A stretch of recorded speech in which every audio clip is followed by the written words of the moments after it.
Бұл мешіт Оманның астанасы Маскат қаласында орналасқан. Оның құрылысы 6 жылға созылып, 2001 жылы аяқталған. Мешіттің сәулеті көз тартады. Мәрмәрмен қапталған қабырғалар, мұнаралар және әлемдегі ең үлкен қолмен тоқылған парсы кілемдерінің бірі осы жерде орналасқан. Сыйымдылығы 20 мың адам. Бұл жерге келген әр адам Оманның бай мәдениетін, ислам өнерінің әсемдігін сезінеді. Сұлтан Қабус мешіті Оман халқының мақтанышы ғана емес, әлемдегі ең көрікті мешіттердің бірі.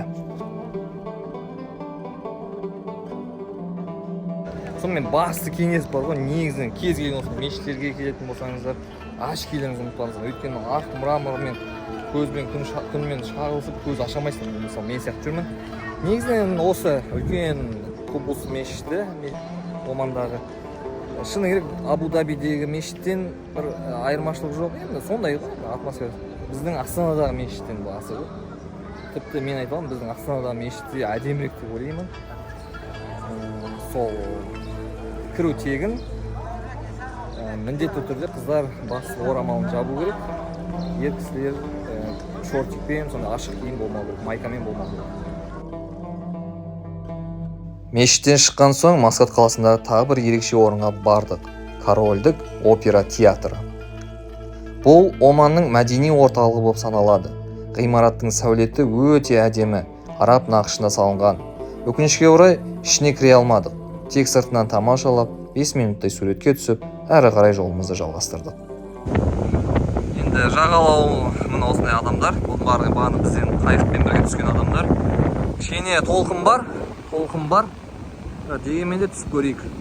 Сонымен Оман мемлекеттің астанасы Маскат қаласы, ол Оман шығанағында орналасқан Арал мұхитының бір бөлігімен шайылып жатыр. Бұның суы өте мөлдір, таза, снорклингке, дайвингке өте ыңғайлы деп саналады екен. Тіпті бұл қаладан экскурсия алып дельфиндерді көрсек те болады екен. Оман мемлекеттің маңайында дельфиндер бар екен. Бірақ оған 4 сағат уақыт кетеді. Егер сіздер сол азанда көзден түсіп, бірден сол турды таңдап дельфинді көруге кетсеңіздер, көруге болады. Ал біз енді қаланы аралауды бірінші рет болғандықтан қаланы аралап көрейік деп шештік. Теңіз жағалауы өте әдемі, таза, жанға жайлы. Толқынның баяу соққаны, теңіздің ерекше көгілдір түсі бірден көңіл күйді көтереді. Мұнда жергілікті халық та, туристер де серуендеп демалып жүреді екен.